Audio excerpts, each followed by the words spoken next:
வணக்கம் சார். நாங்க கொடியம் ஊராட்சியிலேருந்து பேசுறேன் சார். ஒலக்கூர் ஒன்றியம், விழுப்புரம் டிஸ்ட்ரிக்ட் சார். இங்க இந்த பில்டிங் கட்டி 55 வருஷம் ஆகுது சார். இந்த பில்டிங்ல ஆபத்தான சூழ்நிலை 55 பசங்க படிக்கிறாங்க சார்.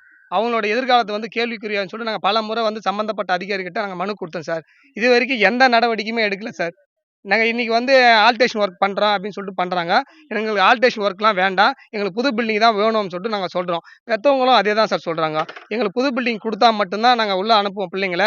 இல்லன்னா அந்த பிள்ளைங்கள அனுப்ப மாட்டோம். அப்படின்னு சொல்லிட்டு தெளிவான முடிவுல நாங்க இருக்கோம் சார். ஆனா அரசு சார்பா பார்த்தீங்கன்னா, நாங்க பில்டிங் வேலை செய்வோம்.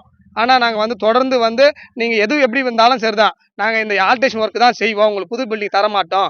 போதிய ஸ்ட்ரென்த் இல்ல அப்படின்னு சொல்லிட்டு சொல்றாங்க சார். இதுக்கு எந்த ஒரு நடவடிக்கையும் எடுக்க மாட்றாங்க. நாங்க பலமுறை மனு குடுத்துருக்கோம் சார். அதுக்குண்டான ஆதாரமும் நான் வச்சிருக்கேன் நாங்க. நாங்களே பில்டிங் கட்டிக்கிறோம்னு சொல்லிட்டு ஒரு முறை நாங்க எடுத்தோம் சார். அந்த பள்ளத்தையும் இவங்க துரிதமா வேலை செஞ்சு துத்துட்டாங்க. உங்களுக்கு 3 மாசத்துல கரெக்ட்டா உங்களுக்கு 3 மாசத்துல நான் அந்த பில்டிங் கட்டி தரேன் அப்படின்னு சொல்லிட்டு சொன்னாங்க சார். இது வரைக்குமே இவங்க கட்டி தரல. அதுக்கு ஆளுங்கட்சி முழு சப்போர்ட்டா இருக்காங்க சார் அவங்க. கேட்டா அவங்க டெண்டர் எடுத்தது பார்த்தோன்னா ஆளுங்கட்சிக்காரர் தான். இது எந்த மாற்று கருத்தும் கிடையாது. நாங்க பண்ணி தான் தருவோம். உங்களால முடிஞ்சா பார்த்துக்குங்க அப்படின்னு சொல்றாங்க சார். நாங்க பிள்ளைங்கள நாங்க அனுப்ப மாட்டோம். அவ்வளவுதான் சார் எங்களோட கோரிக்கை. இன்னைக்கு என்ன பண்ணீங்க? இன்னைக்கு நாங்க போராட்டம் கண்டன ஆர்ப்பாட்டம் கோடியத்தில் நாங்க தடுத்து சார். நாங்க பிடி ஆஃபீஸ்ல போய் தடுக்கலாம்னு சொல்லிட்டு நாங்க பார்த்தோம். சாலை மறியல் பண்ணலாம்னு பார்த்தோம். ஆனா வேண்டாம். முதல்ல நம்மளோட கோரிக்கை அதிகாரிகளுக்கு நம்ம தெரியப்படுத்துவோம்.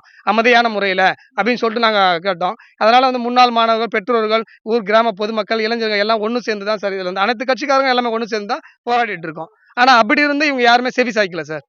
அதிகாரிங்க கட்டுறோம்னு சொல்றாங்களா? எப்படி சொல்றாங்க? அதிகாரிங்க நீங்க தற்சமயத்துக்கு இந்த பில்டிங்ல நீங்க இருங்க அப்படின்னு சொல்லிட்டு. ஆனா நாங்க எங்க பிள்ளைங்கள அனுப்ப மாட்டோம் சார். நாங்க பெற்றோர்களா இருந்து நாங்க சொல்றோம் சார். அனுப்ப முடியாது. புது பில்டிங் கட்டுற வரையிலும் இப்ப ஸ்டூடெண்ட்கள அனுப்ப மாட்டீங்க? அனுப்ப மாட்டோம் sir. Okay. Okay. Thank you sir.